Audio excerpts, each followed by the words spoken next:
The morning sun was just starting to peek through the trees in Riverside Heights, one of those fancy neighborhoods where every house looked like it belonged in a magazine. Detective Rick Thompson pulled his patrol car into the area, already feeling irritated before his shift had barely started. He'd been working this beat for 12 years, and lately, everything seemed to annoy him more than usual. Just 3 weeks ago, Rick had sat through another one of those disciplinary meetings. Some complained about being too rough during an arrest. The brass always took the civilian side these days, he thought. They didn't understand what it was really like out here on the streets. They sat behind their desks while cops like him dealt with the real problems. Rick drove slowly through the tree-lined streets, looking at the big houses with their perfect lawns and expensive cars in the driveways. This was supposed to be a quiet area, but Rick had his own ideas about what made neighborhoods go bad. He'd seen it happen before in other parts of the city. First, you get the wrong kind of people moving in, then property values drop, and before you know it, crime follows. As he turned onto Maple Street, something caught his eye. A young black man was jogging down the sidewalk, wearing gray athletic shorts and a black tank top. He looked to be in his late 20s, maybe early 30s, with a lean, muscular build that suggested he was a serious runner. Sweat glistened on his forehead, and his breathing was steady and controlled. Rick slowed his car and watched the jogger. The man's form was perfect, his stride even and practiced. He wore expensive-looking running shoes and had a small water bottle strapped to his waist. Everything about him screamed serious athlete, but Rick wasn't thinking about any of that. What was this guy doing here? Rick had patrolled this neighborhood for years and had never seen him before. Sure, people jogged here all the time, but they were usually residents. This guy looked different. He didn't fit the usual profile of people Rick was used to seeing. In Riverside Heights, the jogger continued down the street, completely focused on his run. He checked his fitness watch occasionally and adjusted his pace slightly as he approached a small hill. His form remained perfect even as the terrain changed. Suggesting this wasn't his first time running this route, Rick decided to follow him. He kept his distance, staying about half a block behind, watching the jogger's every move. The man turned left onto Oak Avenue, then right onto Pine Street. He seemed to know exactly where he was going, moving with the confidence of someone familiar. With the area as Rick continued his surveillance, his mind started racing with possibilities. Maybe this guy was casing houses, looking for easy targets. Rick had heard about criminals who would jog through neighborhoods to scout for break-ins. They could see which houses had security systems, which ones had dogs, and which ones looked empty during the day. The jogger stopped at a red light at the intersection of Pine and Cedar. Even while waiting, he jogged in place, keeping his heart rate up. Rick could see him checking his watch again, probably tracking his time or distance. When the light changed, the man continued his run, turning onto Cedar Street. Rick's suspicion grew stronger. This route seemed too planned, too deliberate. Real. Joggers usually just ran wherever felt good that day, didn't they? This guy was following a specific path, like he was mapping the area for some reason. The radio crackled with routine calls from other officers, but Rick ignored them. He was focused entirely on the jogger now. The man had been running for almost 20 minutes, maintaining the same steady pace. His breathing still looked controlled, and he didn't seem tired at all. This wasn't some casual morning jog. This was the work of someone in serious shape. Someone who took running very seriously. Rick started thinking about the recent break-ins in the area. There had been 3 in the past month, all in houses similar to the ones the jogger was passing. The thief had been smart about it too, only hitting houses when no one was home, and never taking anything too obvious. It was the kind of careful planning that might require surveillance first. The jogger turned onto Elm Street, and Rick decided he'd seen enough. This guy was definitely up to something. No one just runs through a neighborhood like this without a reason. Rick pressed the gas pedal and started closing the distance between his patrol car and the jogger. As he got closer, Rick could see more details. The man was wearing wireless earbuds and had a small running pack strapped around his waist. His clothes were high-end athletic wear, the kind that cost serious money. But Rick wasn't impressed by the expensive gear. If anything, it made him more suspicious. Where would someone like this get the money for clothes like that? Rick's radio squawked again with another call, but he reached over and turned the volume down. He had more important things to focus on right now. This jogger was his priority. His instincts were telling him something was wrong with this picture, and Rick had learned to trust his instincts over the years. The man continued running, completely unaware that he was being followed. He moved with the easy confidence of someone who belonged wherever he went, but Rick knew better. He could spot trouble from a mile away. And this guy was definitely trouble. Rick started thinking about how he would handle this. He couldn't just stop someone for jogging, but he could find a reason. There were always reasons if you looked hard enough. Maybe the guy was jaywalking, or maybe he wasn't following traffic signals properly. Rick would figure something out. The jogger was approaching another intersection when Rick decided to make his move. He pulled his patrol car up to the curb and rolled down his window. It was time to get some answers about what this guy was really doing in Riverside Heights. Rick's hand moved instinctively to his radio, ready to call for backup if needed. The morning was about to take a very different turn for both men, though neither of them realized it yet. Rick thought he was about to solve a crime before it happened. The jogger thought he was just finishing another routine training run. Neither of them could have predicted how wrong they both were about what was really going on. As Rick prepared to step out of his patrol car, the jogger continued his steady pace, still focused on his workout, still unaware that his morning run was about to become something much more complicated than either man could have imagined. Rick pulled his patrol car directly alongside the jogger and hit the button to roll down his passenger window. The sound of the electric motor caught the runner's attention, and he glanced over while maintaining his steady pace. Rick could see the man's face clearly now, focused, calm, with the kind of determined expression serious athletes always had during their workouts. "Hey, you need to stop right there," Rick called out through the open window, his voice carrying the authority he'd developed over 12 years on the force. The jogger slowed his pace and came to a stop on the sidewalk, pulling out his earbuds. As he did, he wasn't breathing hard despite having been running for nearly 30 minutes. His fitness level was obvious, but Rick pushed that observation aside.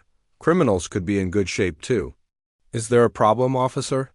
the man asked, his voice respectful but with a slight edge of confusion.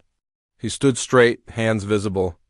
At his sides, clearly experienced in how to interact with police, Rick put the car in park and stepped out, adjusting his utility belt as he approached. The jogger was taller than he'd appeared from the car, probably around 6'2", with broad shoulders and the kind of build that came from serious training, but Rick wasn't intimidated.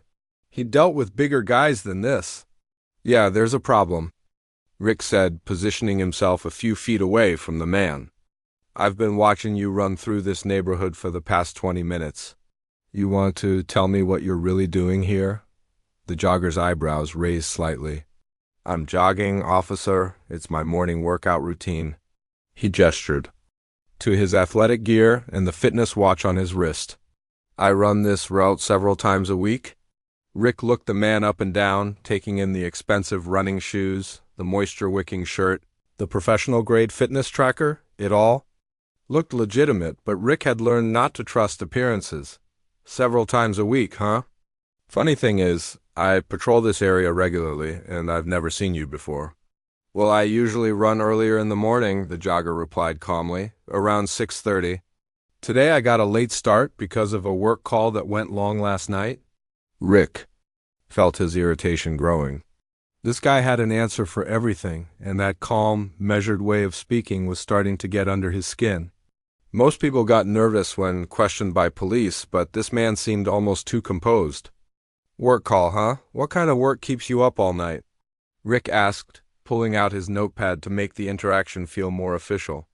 "I'm in consulting," the man replied without hesitation. "I work with clients in different time zones sometimes." Rick wrote something in his notepad, though he wasn't really taking notes. He was buying time, trying to figure out his next move. "Consulting for what? Business development and risk assessment?" The vague answer annoyed Rick even more. "Risk assessment? That's pretty convenient. You assess risks by jogging through expensive neighborhoods?" The jogger's expression remained neutral, but Rick caught a slight tightening around his eyes. "Officer, I'm not sure what you're getting at. I live in this area. I jog here because it's close to my home and the streets are safe. You live here?" Rick's voice carried clear skepticism. "Where exactly?" The man reached slowly into his small running pack, careful to telegraph his movements. "I can show you my ID if that would help." "Yeah, let's see it," Rick said, his hand instinctively moving closer to his service weapon. The jogger pulled out a driver's license and handed it over. Rick examined it carefully, noting the local address on Birch Street, just 4 blocks away. From where they were standing, the photo matched and everything looked legitimate, but Rick wasn't satisfied. "James Wilson," Rick read aloud. "Says here you live on Birch Street?" "That's correct." Rick studied the license more carefully, looking for any signs it might be fake. The hologram looked real, the information was consistent, and the address was definitely in the neighborhood. But something still felt off to him. "How long have you lived there?" Rick asked, handing the license back. "About 8 months," James replied, tucking the ID back into his pack. 8 months, and I've never seen you before today." James shrugged. "Slightly. Like I said, I usually run earlier. And I travel for work sometimes, so I'm not always in town." Rick was running out of reasons to keep the man detained, but his instincts were still telling him something wasn't right. The guy was too calm, too prepared with answers. Most innocent people would be getting frustrated or angry by now, but James just stood there looking patient and cooperative. "We've had some break-ins in this area recently," Rick said, watching James's face for any reaction. "Houses getting hit during the day when people are at work. You know anything about that?" "I heard about it from neighbors," James replied evenly. "It's concerning. That's actually one of the reasons I like jogging during daylight hours.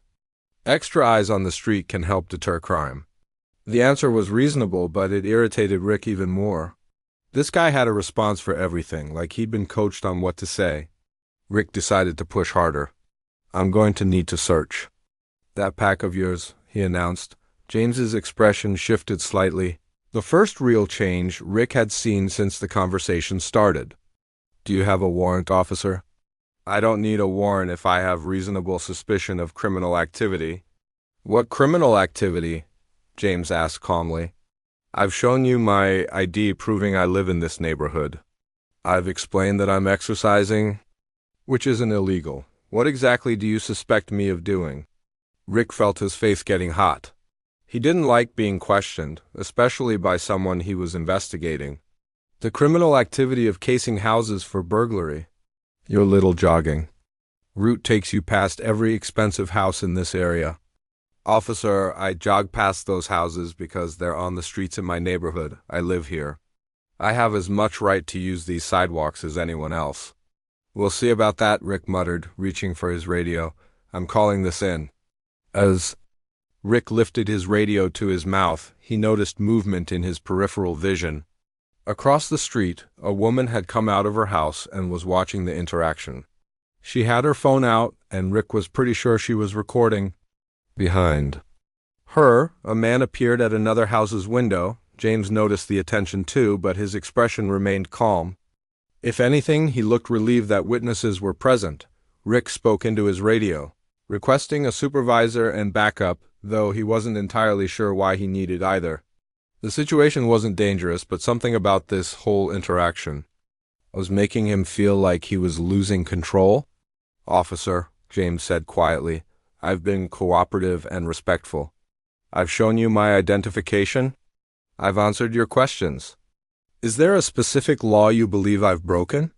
Rick lowered his radio and stared at the man. The question hung in the air between them, and Rick realized he didn't have a good answer. But backing down now, especially with people watching, felt like admitting he'd been wrong from the start. "Turn around and put your hands behind your back," Rick ordered. "On what charges?" James asked, but he was already beginning to comply. "Disorderly conduct and resisting arrest." James stopped turning and looked back at Rick with genuine surprise.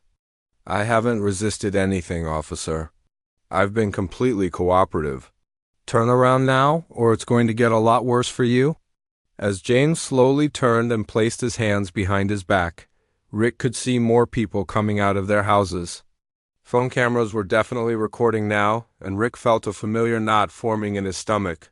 But he'd already made his decision, and there was no backing down now. The handcuffs clicked shut around James's wrists with a sound that seemed to echo through the quiet neighborhood. Rick felt a mixture of satisfaction and unease as he led his prisoner to the patrol car. The small crowd of neighbors had grown larger, and he could see at least 5 different phones pointed in his direction, all recording every move he made. "Watch your head," Rick muttered as he guided James into the back seat of the patrol car, though his tone was more routine then. "Consider it." James didn't respond, just settled into the seat with the same calm demeanor he'd maintained throughout the entire encounter. The drive to the police station took 15 minutes, and Rick found himself glancing in the rearview mirror more often than usual. James sat quietly, looking out the window at the passing scenery. He wasn't fidgeting or complaining like most people did when they got arrested. He wasn't even asking questions about what was going to happen next. The silence was almost unnerving. Most people in your situation would be asking for a lawyer by now, Rick said, trying to break the tension. James met his eyes in the mirror. "I'm asking for a lawyer. I'm exercising my right to remain silent until I have legal representation." Rick felt his jaw tighten. Even under arrest, this guy was still too calm, too prepared with the right answers. It was like he'd been through this before, which only made Rick more convinced he'd been right to arrest him. When they arrived at the Central District Police Station, Rick pulled into the booking bay and got out to open James's door. The station was busy for a Tuesday morning, with officers coming and going, phones ringing, and the usual controlled chaos of police work. Officer Betty Chun was working the booking desk, and she looked up as Rick approached with his prisoner. Betty had been working intake for 8 years and had seen every kind of arrest imaginable. She prided herself on being able to read people quickly, and something about this situation immediately caught her attention. "What do we have here, Rick?" she asked, pulling up a new booking form on her computer. "Suspicious person, disorderly conduct, and resisting arrest," Rick replied, though his voice lacked the confidence it usually carried when he brought someone in. Betty looked at James, taking in his athletic clothing, his calm demeanor, and the expensive running gear. "Resisting arrest? He doesn't look like he put up much of a fight." "He was casing houses in Riverside Heights," Rick said, his defensiveness clear. "Running the same route multiple times, checking out all the expensive properties." When I tried to question him, he got argumentative. James remained silent, but Betty noticed the slight shake of his head at Rick's description of events. She'd seen enough false arrest reports to recognize the signs, and Rick's story wasn't adding up with what she was observing. "Let's get you processed," Betty said to James, her tone professional but not unkind. "I need you to empty your pockets and remove any jewelry or accessories." James complied without complaint, placing his fitness watch, a small amount of cash, and his driver's license on the counter. Betty noticed that his hands were steady as he did this. No shaking or nervousness that she typically saw from people being booked for the first time. "Phone call?" Betty asked. "Yes, please," James replied quietly. Betty handed him the phone and stepped back to give him some privacy, though she kept one ear tuned to the conversation. Most people called family members or friends when they got arrested, usually with lots of emotional explanations and pleas for help. James dialed a number and waited. When someone answered, his conversation was brief and surprisingly formal. "This is Agent Wilson," he said quietly. "I've been compromised. Location is Central District Police Station. I need immediate extraction and supervisor contact." Betty's eyebrows shot up. "Agent Wilson?" That wasn't the kind of phone call she was expecting. She moved closer, trying to hear more, but James had already hung up. "All done," James said, handing the phone back to her. "Who did you call?" Betty asked, her curiosity getting the better of her professional discretion. "My supervisor," James replied simply. Rick, who had been filling out paperwork at another desk, walked over. "Supervisor? I thought you said you were in consulting." "I am in consulting," James answered. But he didn't elaborate. Betty processed James through the standard booking procedures, taking his fingerprints and photograph. Throughout the entire process, he remained cooperative and calm. When she asked for his occupation for the booking form, he simply said, "Consultant," again. As Betty worked, she found herself studying James more carefully. There was something about the way he carried himself, the way he scanned the room when he thought no one was looking, that reminded her of the federal agents who occasionally came through the station. He had that same alert, observant quality, like he was automatically cataloging every person and exit in the room. "How long have you been jogging in that neighborhood?" Betty asked casually as she completed his paperwork. "Several months," James replied. "Ever have any problems with residents before? Complaints about strangers in the area?" James looked at her directly. "No, ma'am, never." Betty made a note in the file, though she wasn't sure why. Something about this whole situation felt wrong, and her instincts were usually pretty good about these things. Rick finished his report and brought it over to Betty's desk. She read through it quickly, noting the vague language and lack of specific details about the alleged criminal behavior. "Rick, what exactly did this guy do that was disorderly?" "He was argumentative when I questioned him," Rick replied, but his voice lacked conviction. "Argumentative how? Did he raise his voice? Use profanity? Threaten you?" Rick shifted uncomfortably. "He kept questioning my authority to search his belongings." Betty looked at James, who was sitting quietly in the holding area. "That's not disorderly conduct, Rick. That's knowing your constitutional rights." "Look, Betty, I know suspicious behavior when I see it," Rick said, his voice rising slightly. "This guy was casing houses, and when I tried to investigate, he got difficult." "Did he run when you approached him?" "No." "Did he refuse to show identification?" "No." "Did he threaten you or make any aggressive moves?" Rick hesitated. "No, but then what exactly did he resist?" Rick's face was getting red now. "He questioned everything I asked him. He acted like he knew better than me what was legal and what wasn't." Betty had heard enough. She'd been doing this job long enough to recognize a bad arrest when she saw one, and this was definitely looking like a bad arrest. But before she could say anything else, the phone at her desk rang. "Central District, Officer Chun speaking," she answered. "This is Agent Thompson with the FBI," a woman's voice said. "I believe you have one of our people in custody. I'm en route to your location with proper identification and authorization for immediate release." Betty felt her stomach drop. She looked at James, who was still sitting calmly in the holding area, and then at Rick, who was organizing his paperwork, with the satisfaction of someone who thought he'd done good police work. "FBI?" Betty said, loud enough for Rick to hear. Rick's head snapped up. "What about the FBI?" Betty held up her hand for quiet as she continued the phone conversation. "Can you verify the identity of the person in question?" "Special Agent Jerome Wilson, badge number 2847. He's been working an undercover operation in your jurisdiction for the past 8 months. Betty looked at James again, and suddenly everything made sense. The calm demeanor, the way he carried himself, the formal phone call, even the expensive athletic gear that had seemed out of place to Rick. This wasn't some random suspicious person. This was a federal agent who had just had his cover blown by a patrol officer who was too focused on his own prejudices to see what was really happening. "Agent Thompson," Betty said carefully, "how long until you arrive?" 10 minutes. Please ensure Agent Wilson's safety and maintain the security of his operation until we get there." As Betty hung up the phone, she looked at Rick, who was staring at her with growing alarm.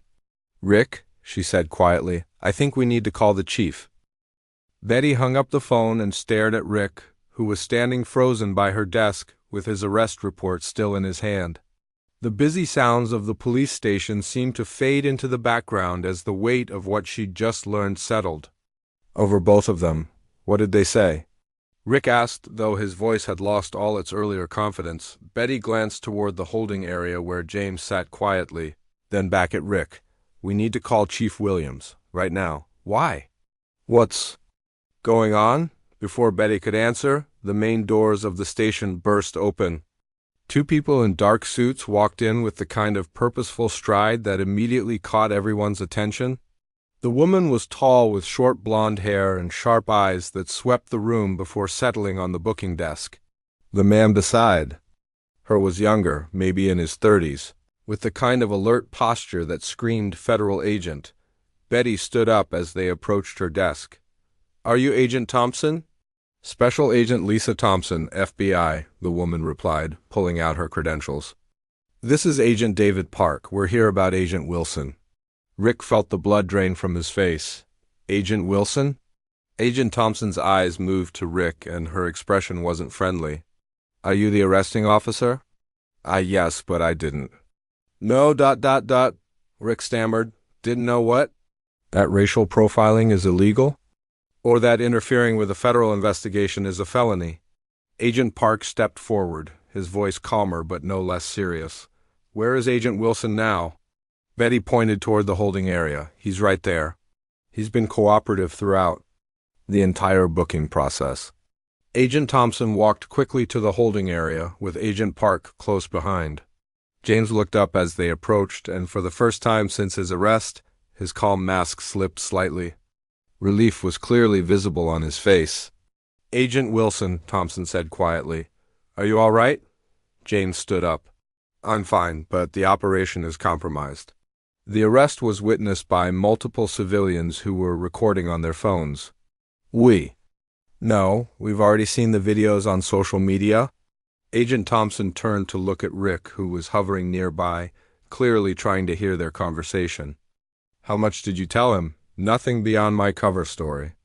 I've maintained operational security." Agent Park was already working on his phone. "We need to get you out of here immediately. The subjects will know something's wrong when they see the news footage." Chief Williams burst through the station doors at that moment, his face red and slightly out of breath. He'd obviously run from his car. His eyes darted around the room until they settled on the group near the holding area. "What in the hell is going on here?" he demanded as he approached. Agent Thompson turned to face him. "Chief Williams?" "I'm special Agent Thompson. We spoke on the phone 8 months ago about operation clearance for this jurisdiction." The chief's expression changed as recognition dawned. "The undercover operation. You said you had someone working in the area." "Had being the operative word," Agent Thompson replied coldly. "Until your officer decided to arrest him for jogging while black." Chief Williams looked at Rick, who was standing several feet away looking like he wanted to disappear into the floor. "Thompson, get over here, now." As Rick reluctantly approached, Agent Park was helping James gather his belongings from the booking desk. Betty watched the entire scene unfold, finally understanding why her instincts had been screaming that something was wrong with this arrest. "Chief," Agent Thompson said, "we need a private room immediately. This situation requires immediate damage control, and we have very little time." Chief Williams nodded toward his office. "Use my office." "Betty, release Agent Wilson immediately and expunge all records of this arrest." "Yes, sir," Betty replied, already pulling up the computer files as the group moved toward the chief's office. Rick found himself walking behind everyone else, feeling like he was being led to his own execution. The confident swagger he'd carried into work that morning was completely gone, replaced by a growing sense of dread. Inside the chief's office, Agent Thompson closed the door and turned to face the room. Agent Wilson stood near the window. Agent Park was setting up a laptop on the chief's desk, and Chief Williams sat heavily in his chair. Rick remained standing near the door, unsure if he should sit or stay where he was. "Let me explain what you've just destroyed," Agent Thompson began, her voice tight with controlled anger. "Agent Wilson has spent 8 months infiltrating a drug trafficking and money laundering operation that we believe has processed over $50 million through this city." Chief Williams leaned forward. "50 million? The operation uses high-end fitness facilities and health spas as fronts," Agent Park added, looking up from his laptop. "They've been very careful, very smart. It took us 6 months just to identify the key players." Agent Thompson continued. "Agent Wilson's cover was perfect. He was known in the community as a fitness consultant who worked with wealthy clients. His morning jogs were surveillance runs, gathering intelligence on 3 primary targets who live in Riverside Heights." Rick felt sick. I thought he was casing houses for burglaries. Houses?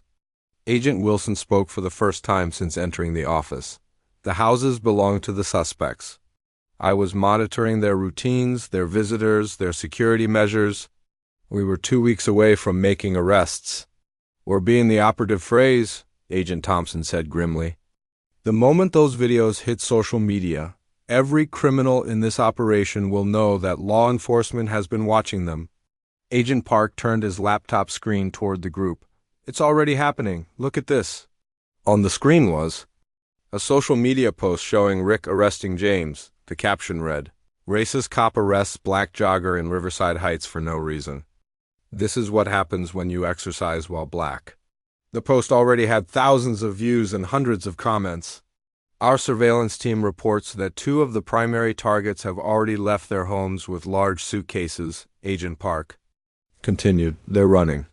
Chief Williams rubbed his forehead. How bad is this going to get? We'll salvage what we can, Agent Thompson replied, but months of work are gone. Millions of dollars in illegal operations will continue. And Agent Wilson's safety is now at risk because his cover is blown. Rick finally found his voice. I didn't know. I was just doing my job. Agent Thompson turned to look at him directly. Your job? Your job was to arrest someone for jogging? For existing in a neighborhood while black? There had been break-ins in the area, Rick said weakly. Break-ins that had nothing to do with Agent Wilson, as you would have discovered if you'd done actual police work instead of racial profiling. Chief Williams stood up. Thompson, you're suspended pending a full investigation. Turn in your badge and gun. Rick's world seemed to be collapsing around him. Chief, please, I've been a good cop for 12 years. A good cop doesn't arrest people for jogging in their own neighborhood. The chief replied harshly. Agent Wilson spoke up again. We need to move quickly on damage control. Can we get a statement out that this was a misunderstanding? Maybe buy us some time? Agent Thompson shook her head. It's too late for that. The criminal organization has already seen the videos. They know something's wrong, even if they don't know exactly what. Agent Park was monitoring multiple screens on his laptop. We're tracking increased communications between the suspects. They're definitely spooked. What about the operation? Chief Williams asked. Is there anything we can save? We'll make what arrests we can with the evidence we already have, Agent Thompson replied. But the main targets are probably already destroying evidence and preparing to disappear. The room fell silent for a moment as everyone absorbed the magnitude of what had just happened. Months of careful planning, millions of dollars in criminal activity, and the safety of an undercover agent had all been compromised by one officer's prejudice and poor judgment. Agent Wilson, Chief Williams said finally, I want to personally apologize for what happened today. This department will cooperate fully with any federal investigation, and we'll take immediate steps to ensure something like this never happens. Again, Agent Wilson nodded. I appreciate that, Chief, but right now, we need to focus on minimizing the damage and keeping everyone safe. As the meeting continued, Rick stood silently near the door, watching his career crumble around him and beginning to understand the true cost of his actions. Agent Thompson walked to the whiteboard in Chief Williams's office and picked up a marker. Let me show you exactly what Officer Thompson just destroyed, she said, her voice carrying a weight that made everyone in the room pay attention. She drew a simple diagram on the board starting with 3 interconnected circles. This operation has been 8 months in the planning and 8 months in execution. We called it Operation Clean Sweep. Agent Wilson moved closer to the board, his federal training evident in how he positioned himself to see both the diagram and monitor the room. Even after everything that had happened, he was still thinking like an undercover agent. The targets run their operation through 3 main businesses, Agent Thompson continued, writing names in each circle. Premier Fitness Club, Riverside Health Spa, and Elite Personal Training Services, all located in or near the neighborhoods where Agent Wilson was conducting surveillance. Chief Williams leaned forward in his chair. How does it work? Agent Park opened a thick folder and spread several photographs across the desk. Money comes in through drug sales in the downtown area. Small bills, large volumes. The criminals needed a way to make that money look legitimate. So they created these fitness businesses, Agent Thompson explained, drawing arrows between the circles. Think about it. People pay for gym memberships in cash all the time. Personal training sessions, spa treatments, wellness packages, it's the perfect cover. Rick, still standing near the door, found himself reluctantly interested despite his growing fear about his own situation. How much money are we talking about? Conservative estimate? $50 million over the past 2 years, Agent Wilson answered, but we think it could be much higher. Agent Thompson added more details to her diagram. The beauty of their system was the legitimacy. These weren't fake businesses. They were real operations with real customers. The criminal money just got mixed in with the legitimate income? Agent Wilson's job was to document the money flow, Agent Park continued. His cover as a fitness consultant gave him access to all 3 locations. He could observe the daily operations, identify key players, and track the financial patterns. Chief Williams studied the photographs on his desk. These people look like regular business owners. That's what made them so dangerous, Agent Thompson replied. The leader of the operation is a woman named Patricia Vance. She owns Premier Fitness Club and has been a respected member of the community for 15 years. Clean record, pays her taxes, donates to charity.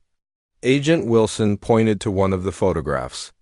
Patricia runs the operation, but she's smart enough to stay away from the actual drug dealing. Her brother handles that side of things along with a crew of about 12 people. The spa and personal training business provide additional layers of separation, Agent Park added.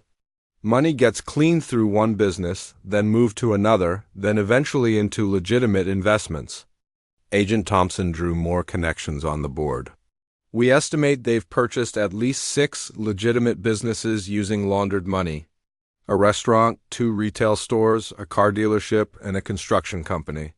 The scope of the operation was becoming clear to everyone in the room. This wasn't just a simple drug deal gone wrong.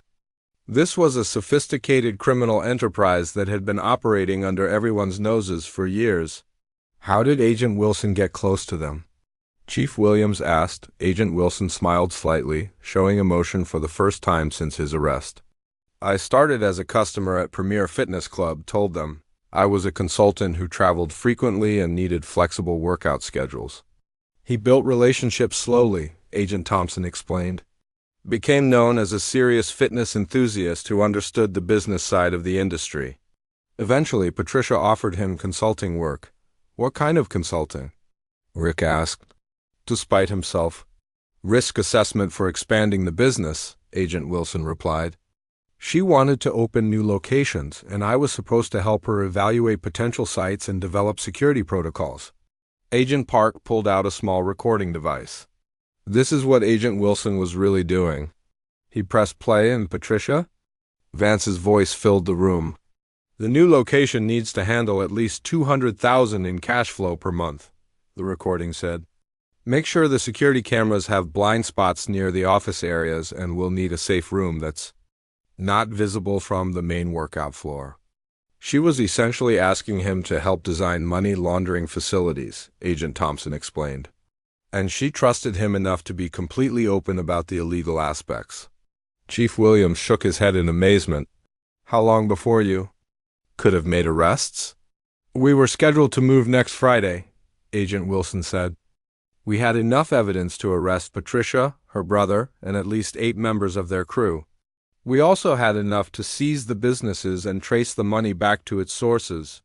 Agent Thompson's expression darkened, had being the key word. The moment those arrest videos went viral, everything changed. Agent Park showed them his laptop screen again. Social media moves fast. Within an hour of the arrest, #jogging while black was trending locally. The video has been shared over 10,000 times. Patricia Vance isn't stupid, Agent Wilson continued. She monitors social media for anything that might affect her businesses. When she sees a video of her trusted consultant getting arrested by police, she's going to assume the worst. Which is exactly what happened, Agent Thompson confirmed. Our surveillance team reported suspicious activity at all three businesses within 2 hours of the arrest. Chief Williams looked grim. What kind of suspicious activity? Large amounts of cash being moved out, computer hard drives being destroyed, key personnel leaving town with packed suitcases. Agent Park ran his hand through his hair. It's a complete evacuation. Agent Thompson turned back to the whiteboard and drew a large X through her diagram. 8 months of work, gone. Hundreds of hours of surveillance, relationship building, evidence gathering, all destroyed because one officer couldn't see past his own prejudices. Rick felt the weight of accusation in her words, but he also felt something else. Genuine regret was starting to replace his defensiveness. I really didn't know, he said quietly. That's the problem, Agent Wilson replied, turning to look at him directly. You didn't know, but you acted anyway. You saw a black man in a white neighborhood and automatically assumed he was a criminal. We've been tracking these criminals for almost 2 years, Agent Thompson continued. Do you know how many crimes they've committed in that time? How many lives they've destroyed with drugs? How much money they've stolen from this community? Chief Williams stood up and walked to the window. What's the damage assessment? Agent Park consulted his laptop. Patricia Vance and her brother left the country 3 hours ago. Private jet to a non-extradition country. At least $6 million went with them. The remaining crew members are scattering, Agent Thompson added. We might be able to catch 2 or 3 of them, but the main operation is finished. What about the businesses? Chief Williams asked. They'll probably continue operating as legitimate businesses, Agent Wilson explained. New ownership, clean books, no more money laundering. But all the evidence of criminal activity will be gone. Agent Thompson capped her marker and set it. Down? The most frustrating part is that we were so close. Agent Wilson had Patricia's complete trust. She was planning to bring him in as a full partner in the expansion. We would have had everything, Agent Wilson continued. Financial records, supplier contacts, distribution networks, even information about similar operations in other cities. The room fell silent as everyone absorbed the full magnitude of what had been lost. Rick realized that his morning arrest hadn't just ruined one investigation. It had probably allowed millions of dollars in criminal activity to continue and had put dangerous people back on the streets. So what happens now? Chief Williams asked finally. Agent Thompson began packing up her materials. We salvage what? We can make arrests where possible. Start over with what intelligence we have left. And Agent Wilson? The chief asked. New identity, new assignment, probably in a different city. Agent Wilson looked tired for the first time all day. 8 months of my life, just gone. As the federal agents prepared to leave, the true cost of Rick's actions was becoming clear to everyone in the room. Agent Thompson walked to the whiteboard in Chief Williams's office and picked up a marker. Let me show you exactly what Officer Thompson just destroyed, she said, her voice carrying a weight that made everyone in the room pay attention. She drew a simple diagram on the board starting with 3 interconnected circles. This operation has been 18 months in the planning and 8 months in execution. We called it Operation Clean Sweep.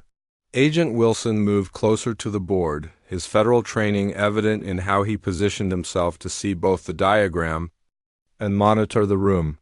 Even after everything that had happened, he was still thinking like an undercover agent. The targets run their operation through 3 main businesses, Agent Thompson continued, writing names in each circle.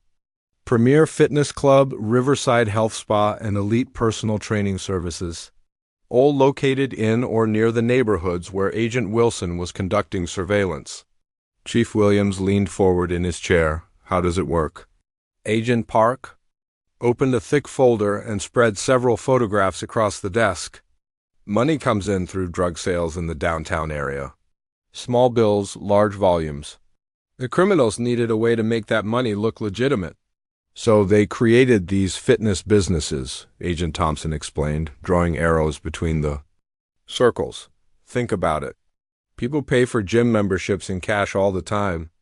Personal training sessions, spa treatments, wellness packages. It's the perfect cover.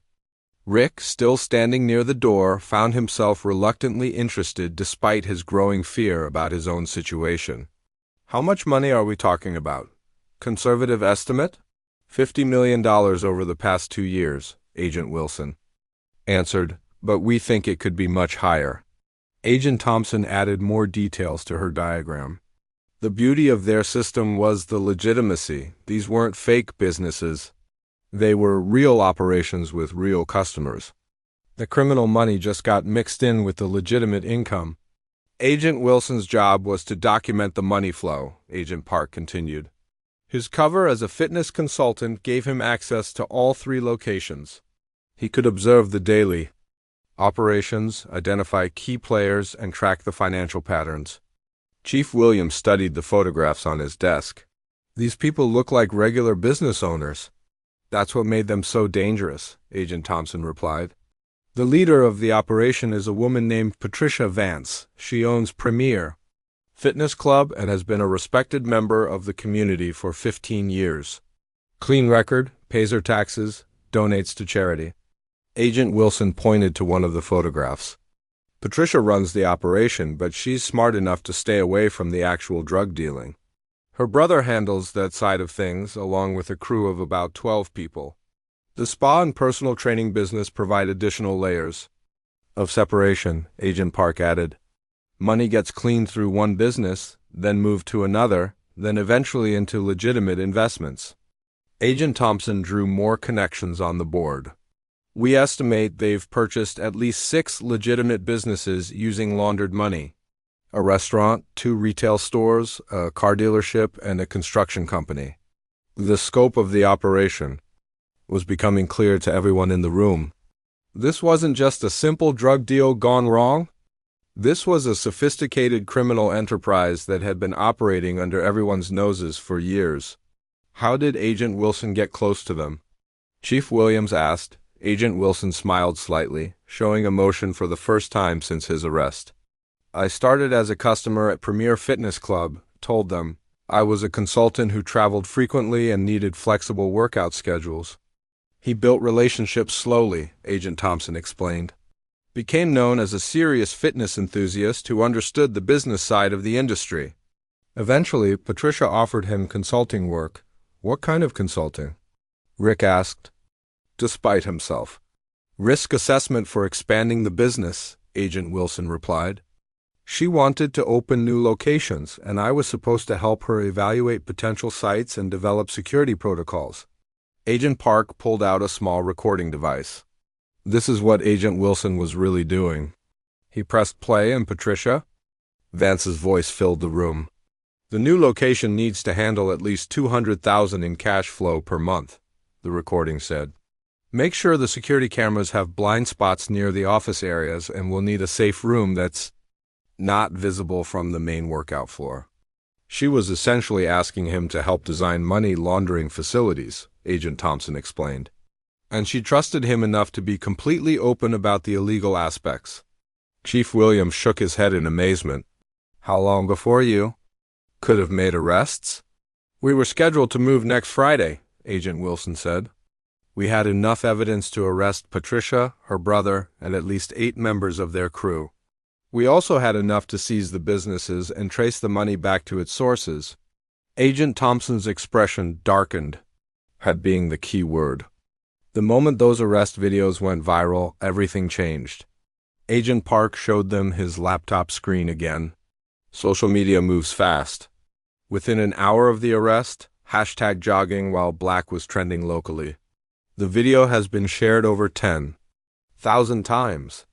Patricia Vance isn't stupid, Agent Wilson continued. She monitors social media for anything that might affect her businesses. When she sees a video of her trusted consultant getting arrested by police, she's going to assume the worst. Which is exactly what happened, Agent Thompson confirmed. Our surveillance team reported suspicious activity at all 3 businesses within 2 hours of the arrest. Chief Williams looked grim. What kind of suspicious activity? Large amounts of cash being moved out? Computer hard drives being destroyed. Key personnel leaving town with packed suitcases. Agent Park ran his hand through his hair. It's a complete evacuation. Agent Thompson turned back to the whiteboard and drew a large X through her diagram. 8 months of work. Gone. Hundreds of hours of surveillance, relationship building, evidence gathering. All destroyed because one officer couldn't see past his own prejudices. Rick felt the weight of accusation in her words, but he also felt something else. Genuine regret was starting to replace his defensiveness. "I really didn't know," he said quietly. "That's the problem," Agent Wilson replied, turning to look at him directly. "You didn't know, but you acted anyway. You saw a black man in a white neighborhood and automatically assumed he was a criminal. We've been tracking these criminals for almost 2 years," Agent Thompson continued. "Do you know how many crimes they've committed in that time? How many lives they've destroyed with drugs? How much money they've stolen from this community?" Chief Williams stood up and walked to the window. "What's the damage assessment?" Agent Park consulted his laptop.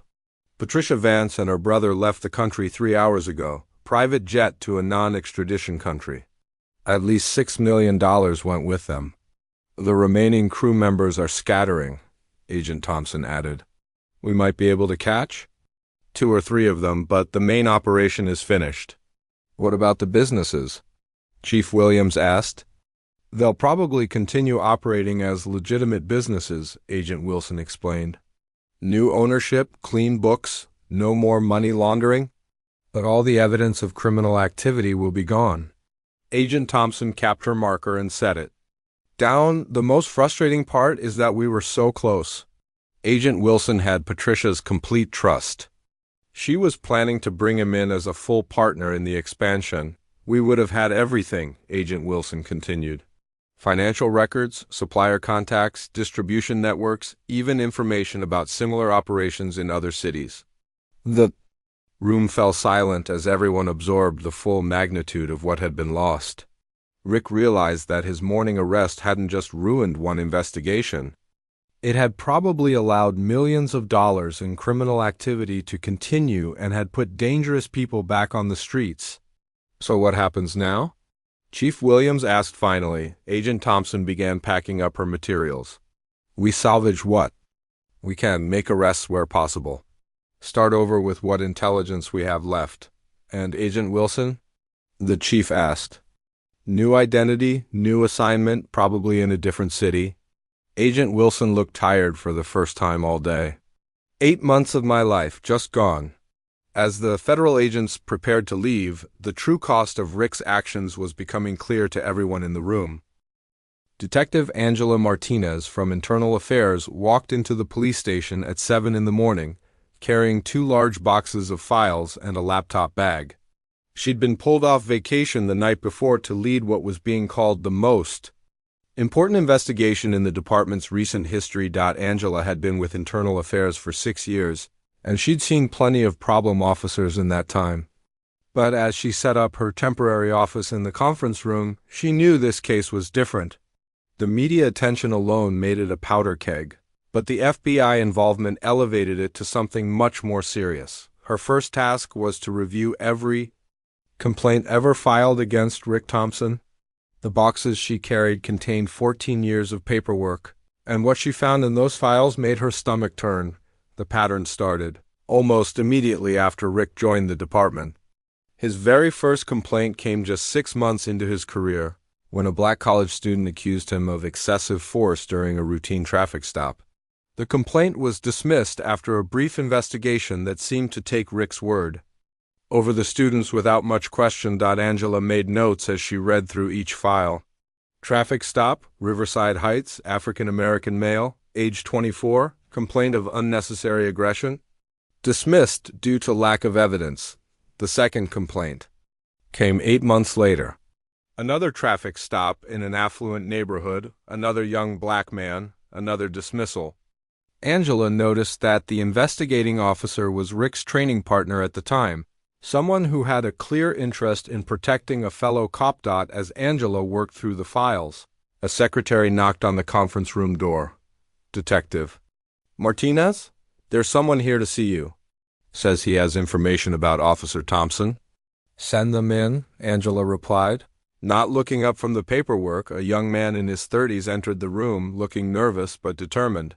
He was well dressed, with the kind of careful appearance that suggested he was used to professional environments. Detective Martinez, my name is Kevin Johnson.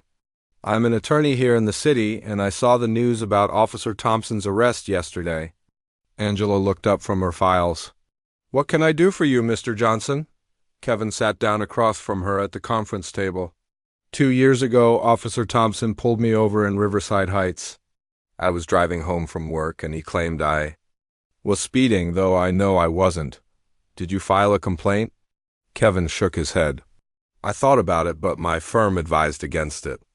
They said it could affect my career if word got around that I was causing trouble for police officers. Angela set down her pen and gave Kevin her full attention. Tell me what happened. He asked me what I was doing in the neighborhood. When I told him I lived there, he demanded to see proof. Made me get out of my car and show him my driver's license, my house keys, even my garage door opener. How long did this take? Almost 30 minutes. My neighbors came out to watch. It was humiliating. Kevin's voice was steady, but Angela could see the anger in his eyes. The worst part was when he told me he'd be watching to make sure I belonged in the area. Angela made notes as Kevin spoke. Would you be willing to make an official statement? That's why I'm here. When I saw that video yesterday, I realized I should have spoken up 2 years ago. Maybe that FBI agent wouldn't have gone through what he did if I'd had the courage to file a complaint. After Kevin left, Angela's phone started ringing. The first caller was a woman named Dr. Patricia Williams, a pediatrician who lived in the Oak Hill neighborhood. I saw Officer Thompson's name in the news, Dr. Williams said. He pulled me over last year for driving suspiciously through my own neighborhood. I was coming home from the hospital after a 12-hour shift. Did you file a complaint? Angela asked, though she was already pretty sure of the answer. I started to, but the desk sergeant told me it would be my word against. A police officer's word, and that these things rarely went anywhere. The calls kept coming throughout the day. A high school teacher who was stopped while jogging in his own neighborhood. A nurse who was questioned for sitting in her car outside her own house while talking on the phone. A businessman who was detained for walking to his mailbox while black dot each story followed the same pattern. Rick Thompson stopping people of color in affluent neighborhoods, demanding proof they belong there, treating them like criminals for existing in spaces, he thought. They didn't deserve to occupy. Angela realized she was looking at something much bigger than individual complaints. This was systematic harassment that had been going on for years, and somehow the department had either ignored it or actively covered it up. She pulled Rick's performance reviews and found glowing recommendations from his supervisors. Comments like proactive community policing and vigilant about neighborhood security. It was clear that Rick's racial profiling had been seen as good police work by his superiors. Around 3 in the afternoon, Angela got a call from the IT department. Detective Martinez? You asked us to pull Officer Thompson's body camera footage for the past year. We've got some interesting stuff here. 20 minutes later, Angela was sitting in the IT office watching hours of body camera footage on multiple screens. What she saw made her realize that Rick's interaction with the FBI agent wasn't an isolated incident. It was just the first time someone had been recording from the outside. The footage showed Rick making traffic stops that followed the same pattern every time. He would spot a person of color in an affluent neighborhood and find a reason to pull them over. Broken taillight, failure to signal, driving too slowly, driving too fast.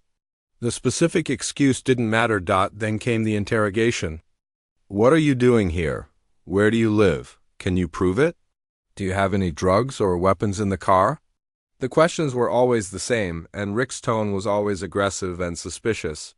Here's the really interesting part, the IT technician said, pulling up a specific video. Listen to this.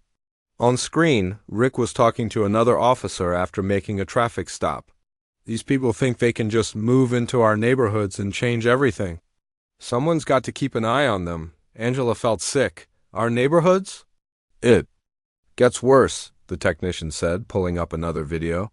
This is from 3 months ago. In this footage, Rick was talking to his partner about patrol strategies. I always cruise through Riverside Heights and Oak Hill around lunchtime. That's when you catch them casing houses. They think they're smart, but they stick out like sore thumbs. Them? Angela asked, though she already knew the answer. Based on his arrest records, them means any black or Hispanic person in a neighborhood Rick thinks they don't belong in. Angela spent the rest of the afternoon reviewing arrest reports and comparing them to the body camera footage. What she found was a pattern of stops that were clearly based on race rather than any legitimate law enforcement purpose. Rick had arrested people for disorderly conduct who were completely calm on camera. He'd charged people with resisting arrest who were clearly cooperating. He'd filed reports claiming suspects were aggressive or threatening when the video showed the opposite dot by the end of the day. Angela had documented 17 separate incidents over the past 3 years where Rick had clearly violated department policy and possibly civil rights laws. The FBI agent's arrest was just the latest and most visible example of behavior. That had been going on for years. Angela's phone rang again. This time it was Chief Williams. Martinez, what have you found? Chief, we have a serious problem. This isn't just about one bad arrest. We're looking at years of systematic civil rights violations. How bad? Angela looked at the stack of files on her desk, the pages of notes she'd taken, and the list of people who had called with similar stories. Chief, I think we need to call the Justice Department. The silence on the other end of the phone told Angela everything she needed to know. This investigation was about to become much bigger than anyone had anticipated. 6 months after that fateful morning jog, the federal courthouse in downtown was packed with reporters, community members, and law enforcement officials. Rick Thompson sat at the defendant's table in a dark suit, looking nothing like the confident police officer who had made that arrest in Riverside Heights. The charges against him were serious. Civil rights violations under federal law, obstruction of justice for interfering with an FBI operation, and conspiracy to deprive citizens of their constitutional rights. The Justice Department had taken over the case after Detective Martinez's investigation revealed the scope of Rick's misconduct. Federal prosecutor Jennifer Chen stood before the judge to present the government's case. She had spent months building a case that went far beyond the arrest of Agent Wilson. Your Honor, this case represents a pattern of systematic civil rights violations that lasted for over 3 years, she began. The defendant used his position as a police officer to target citizens based solely on their race, treating law-abiding people like criminals simply because they were black or Hispanic in neighborhoods he felt they didn't belong in. Rick's defense attorney, a veteran criminal lawyer named Robert Hayes, had argued that his client was just doing his job, following training he'd received from the department.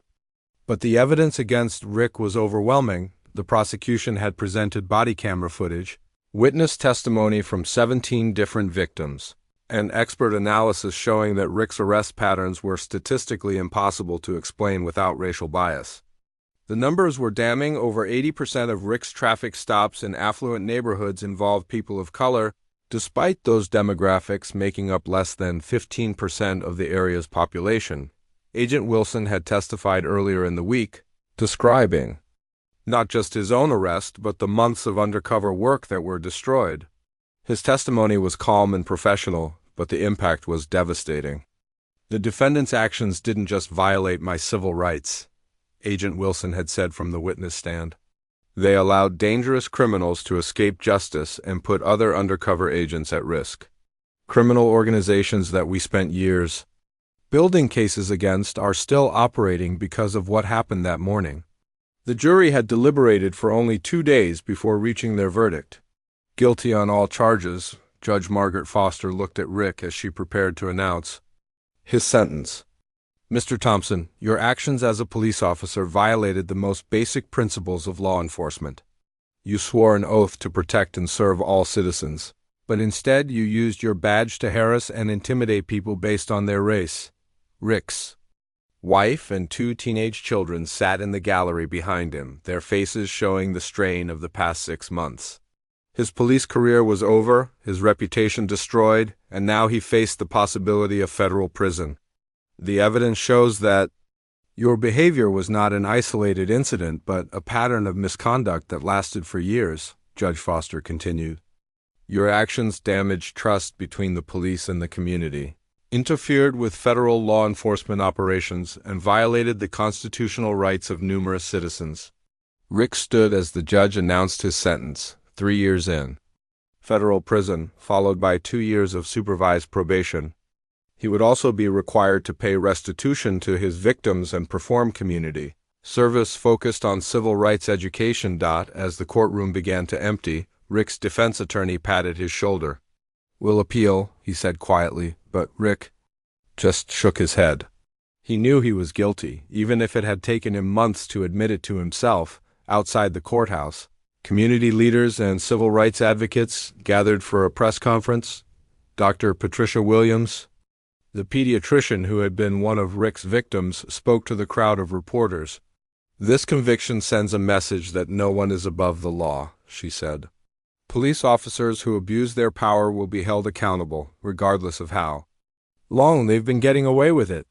Kevin Johnson, the attorney who had been the first to come forward during the investigation, stood beside her. "This case shows what can happen when people find the courage to speak up.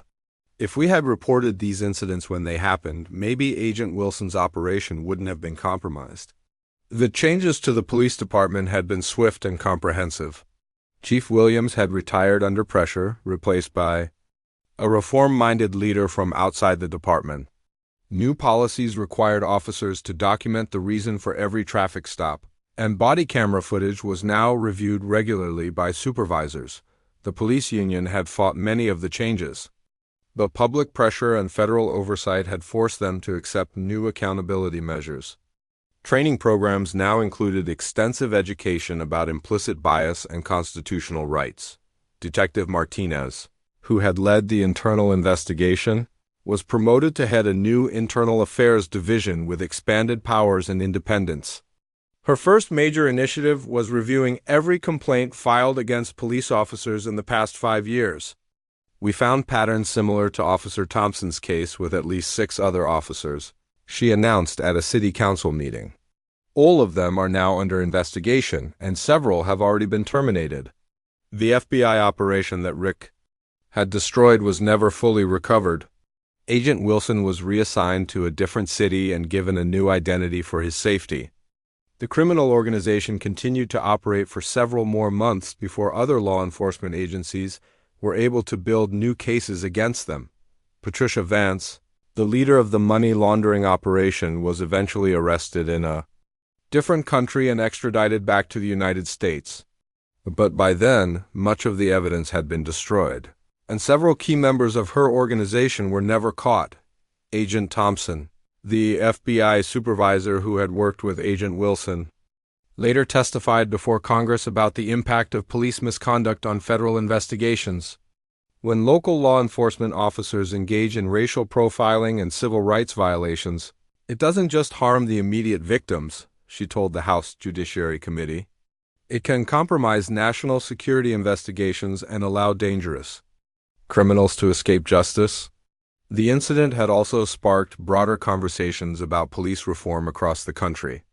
The video of Rick arresting Agent Wilson became a catalyst for discussions about implicit bias training, community policing, and the need for greater accountability in law enforcement. Mayor Rodriguez, who had faced intense criticism for the department's handling of the situation, announced a comprehensive reform package that included citizen oversight boards, mandatory bias training, and regular audits of police practices. "We cannot change what happened," he said at a press conference 6 months after the arrest, "but we can learn from it and make sure it never happens again." 1 year after his arrest, Agent Wilson spoke at a law enforcement conference about the importance of community trust in police work. "Effective policing depends on the community's cooperation and trust," he said. "When officers engage in racial profiling or other misconduct, they don't just harm individual victims. They make it harder for all law enforcement officers to do their jobs effectively." Rick Thompson was released from federal prison after serving 2 years of his sentence. He was prohibited from working in law enforcement ever again and struggled to find employment. His family had moved to a different state to escape the publicity, and his marriage had ended during his imprisonment. In interviews years later, Rick would say that he finally understood the harm he had caused. "I thought I was protecting the community," he said. "But I was really just acting on my own prejudices and fears. I destroyed people's lives, including my own." The case became a landmark example in police training programs across the country, used to teach officers about the consequences of racial profiling and the importance of constitutional policing. The neighborhood where it all started, Riverside Heights, slowly began to heal. But the incident left lasting changes in how the community viewed law enforcement and how police officers approached their work in diverse communities.